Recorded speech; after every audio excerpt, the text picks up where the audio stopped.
Yung nanay, sinanla yung bahay at lupa na hindi nakapangalan sa kanya, kundi nakapangalan sa anak niya. Ang tanong, valid ba to at anong dapat gawin o anong magandang gawin? Una, para sagutin kung valid ba o hindi siya valid.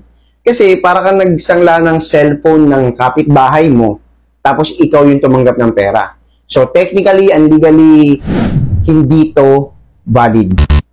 Pero kung nanay mo naman yan o kamag-anak mo, nasa usapan nyo na yan ang pinagsanlaan. Ang tip ko sa mga pinagsasanlaan, i-check nyo muna maigi kung sino ba talaga yung may-ari.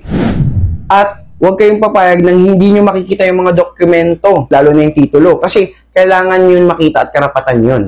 Doon naman sa mga nagsasanla, huwag naman natin isanla yung hindi atin. Or sabihin natin sa anak natin, pero tayo yung magsasanla. Kasi legally, kawawa doon yung pinagsanlaan dahil wala siyang magiging karapatan o kahit anong karapatan doon sa nangyaring bayaran o sa transaksyon, para maiwasan yung mga pagtatalo o posibleng problema sa hinaharap. Kung may mga tanong kayo, just comment down below and follow for more.